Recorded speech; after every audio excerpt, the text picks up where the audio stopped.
Halo teman-teman semua, apa kabarnya? Semoga semua dalam keadaan baik dan sehat ya. Ketemu lagi dengan saya Feby. Di video kali ini saya ngajak suami saya. Sekarang kita lagi di airport, mau menuju balik ke rumah, lagi di Zurich Airport. Sambil nunggu saya mau pengen bikin video ini, pengen sharing ke teman-teman semua sambil ngajak suami saya untuk berbagi tentang apa sih pentingnya traveling berdua, couple, suami istri dalam hal ini gitu ya. Karena banyak kan seringkali kalau misalnya keluarga itu memang kita travelingnya keluarga sama anak-anak. Banyak juga pasangan yang berpikiran kalau mumpung anak-anak masih bisa diajak pergi bareng, ya selalu pergi sama mereka gitu ya. Jadi jarang itu pergi berdua aja gitu. Nah sementara kalau kita kan sebenarnya selalu mengupayakan ya untuk bisa selalu pergi berdua di samping pergi dengan anak-anak juga. Jadi ada waktunya pergi dengan anak-anak, ada waktunya dengan keluarga besar gitu ya, dengan orang tua gitu ya, ada waktunya kami berdua gitu. Nah kalau menurut kamu, saya sebagai dokter spesialis kesehatan jiwa, apa manfaatnya pergi traveling berdua gitu ya? Iya, kita memang udah membiasakan pergi traveling berdua itu waktu awal pernikahan pun, kalau tiap anniversary ya. Jadi tiap anniversary itu anak-anak masih kecil, kita minta tolong titip ke mama atau papa waktu itu, terus kemudian kita berangkat ke negara yang sebentar ya, cuma Singapura kebanyakan rata-rata cuma paling 2 malam gitu ya. 2 malam paling lama ya. Paling malam, terus balik gitu ya. Nah, kalau misalnya begitu, sebenarnya tujuannya adalah untuk mendekatkan diri kita gitu kan, mendekatkan diri, dan juga yang paling penting itu adalah bagaimana kita bisa mengenali masing-masing gitu. Kadang-kadang kan dalam perjalanan itu kan 24 jam bersama, kemudian memberikan keputusan terhadap apa yang mau dilakukan. Walaupun saya termasuk bukan orang yang tipikalnya itinerary-nya ketat gitu ya. Kan ada orang yang itinerary-nya ketat. Saya lihat tuh beberapa teman pasien juga teman yang seringkali itu malah jadi berantem sama pasangannya gara-gara si pasangannya merasa kok ini nggak sesuai jadwalnya kita nih, hari ini kita nggak jadwal nih, besok kita gini. Nah kalau saya kan tipikalnya agak santai gitu, jadi aku kan orangnya ya udah datang ke tempat itu terus baru mikir apa yang kita lakukan besok gitu. Jadi memang tipikalnya mungkin itu dikarenakan karena kebiasaan jalan sendiri. Jadi saya itu memang seperti tadi istri katakan, saya itu punya kebiasaan jalan sendiri, jalan berdua dengan pasangan, dan jalan bersama dengan anak-anak dan juga keluarga gitu. Jadi keluarga besar, mama papa saya atau mama papa istri gitu ya. Jadi saya punya pace yang seperti itu. Nah, dan saya tuh udah bisa mengatur itu semua.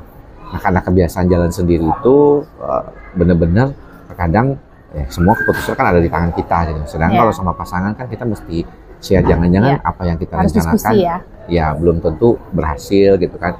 Atau misalnya kan kita nggak pernah tahu ada halangan, kayak misalnya di Swiss ini kita tahu bahwa ini musim panas sebenarnya, tapi ternyata musim panas di Swiss itu penuh dengan hujan, ya kan? Dan kadang-kadang suhu bisa drop. Iya, kita bilang oh ada perakhiran cuaca kan di AccuWeather gitu ya, ternyata nggak akurat. Orang kita bisa aja datang ke satu tempat kayak kemarin kita datang ke Interlaken, terus kita mau ke Iselwold, di Interlakennya mulai gerimis, di Iselwoldnya hujan gede gitu ya. Padahal balik lagi, kok terang lagi panas. Jadi benar-benar bikin rasanya tuh, aduh gimana nih. Nah itu juga yang kadang-kadang mungkin perlu diperhatikan, yaitu ya udah kalau memang satu rencana itu nggak berhasil, ya sudah jangan terlalu pikirin, kita cari waktu gitu lagi gitu.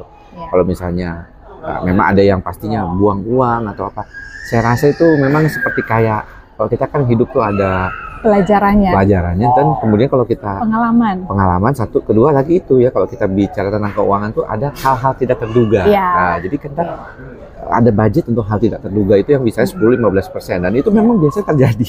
Entah makanan yang nggak enak lah, salah naik bus, salah naik kereta, ketinggalan ya, mungkin karena pace kita dan kita masih kebingungan kesana kemari nyari, ternyata udah di sini mungkin beda. Dan ya karena saya maunya santai, jadi ya begitulah. Kadang-kadang itu yang mungkin dapat pelajarannya. Benar, jadi intinya kalau untuk perjalanan berdua itu selain kita harus mempersiapkan gitu ya, pastinya ada persiapan lah ya, dari persiapan budgeting gitu ya, persiapan juga kalau misalnya kita pergi berdua pasti harus ninggalin anak-anak, harus disiapin. Biasanya saya itu lebih repot sebenarnya kalau mau pergi berdua karena harus siapin semuanya, anak-anak kebutuhannya terpenuhi, di rumah terpenuhi gitu, ada yang jaga dan pokoknya semua harus disiapin baru kita bisa pergi dengan tenang gitu ya. Dan juga pastinya kita persiapkan budget gitu ya tentunya gitu, dan ya itu yang memang ya memang harus diusahakan. Dan kalau untuk manfaatnya berarti tadi yang aku tangkap memang satu itu kita belajar banget untuk bisa saling lebih mengenal satu sama lain gitu ya. Jadi aku juga lebih mengenal gitu ya suami, dan saling mengenal lah, dan mengenal karakter masing-masing gitu. Dan kemudian dalam perjalanannya ketika memang ada yang nggak cocok ya diomongkan, dan jangan membuat itu merusak mood perjalanan gitu kan, harusnya yang happy gitu, jadinya malah berantem atau apa ya, jangan sampai gitu ya. Karena jujur teman-teman, ini untuk istri ya, untuk Feby ini kan baru pertama kali ke Eropa ya, jadi ini pertama kali menginjakan kaki, makanya waktu itu saya pilih negara Swiss ya, Zurich tempat kotanya, dan Austria Vienna tempat kotanya. Kenapa? Karena kalau menurut pengalaman saya Zurich ini kotanya tenang, aman, ya, transportasinya bagus, ya. Kita hampir jarang sekali jalan di sini, ke tram, naik kereta gitu. Jadi tram sama kereta deket, bus tuh deket semua. Terus lebih safe. Memang lebih mahal pasti, ya, dibandingkan kota di negara Eropa lain. Harganya itu ya lumayan. Tapi kalau untuk ajak orang pertama kali dengan kondisi kita jalan sendiri, tidak dengan tour, maka lebih baik memang ke negara yang saya pernah datengin gitu, misalnya kayak negara-negara seperti ini gitu. Kalau yang kayak misalnya kayak Barcelona, kemudian Paris ya, saya merasa kayaknya saya belum bisa. Kenapa? Karena mungkin Feby itu kadang-kadang ya itu tadi, kita harus memahami karakter pasangan kita kan.